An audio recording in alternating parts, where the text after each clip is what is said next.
is Mr. Kaufman from High Five History with an instructional video showing you how to incorporate or use parenthetical citations in your writing.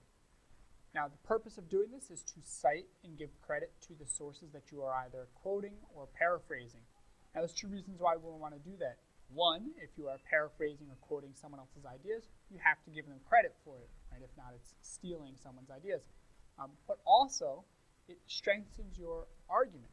So that way, when you're making arguments, when you're making claims that are not your opinion, that you're actually able to cite experts, right, or people that were there, or first-hand accounts. And by citing it, right, you give it credit.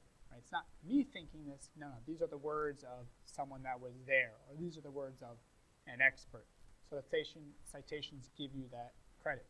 Now, what I'm going to do is I'm going to show you how it looks both typing and writing it by hand. And in order to do that, I'm going to bring up first my documents, right, what I'm going to use, what I'm going to quote. And for this example, I have some words here by Procopius, and I'm going to focus in on document 2. And I'll begin by showing you how it looks when you're writing it by hand using some paraphrasing. All right, so this document is, or this excerpt is from The Secret History, written by Procopius. And for the first example, I'm going to show you how it would sound if I were paraphrasing Procopius's words.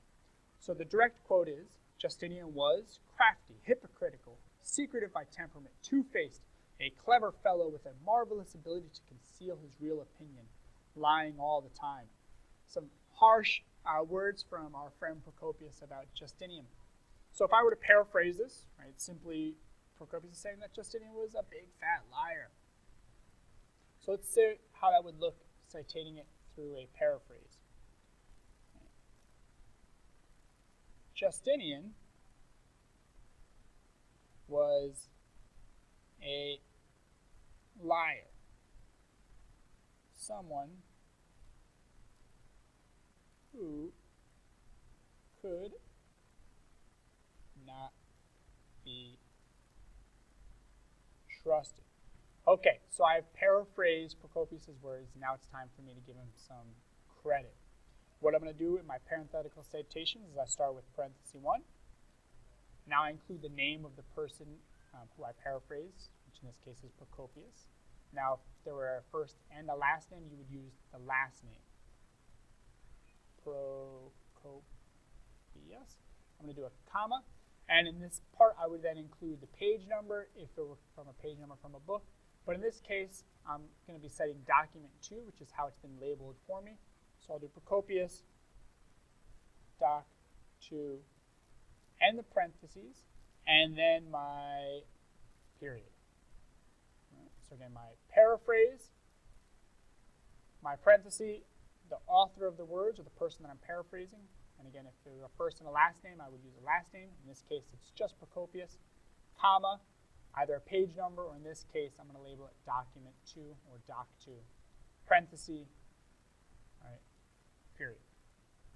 Let's take a look at how that would look with a direct quote, and I'll type it up just to show you how it looks both ways. So in this case, I'm going to quote it directly. Right? Let's see, I could say something like, Justinian was not to be trusted.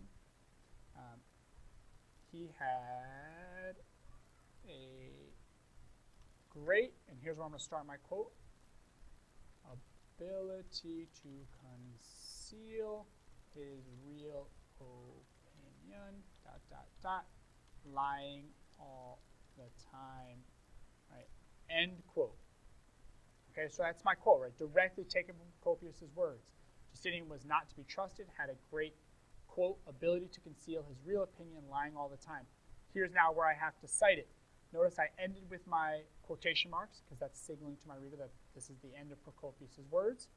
I'm going to start with my first parenthesis. Again, I'm going to cite the name of the person speaking, the last name if possible, in this case just Procopius, comma, and then I would either put the page number or in this case document 2, which I'll shorten doc 2. Then I'm going to put my end parenthesis and a period.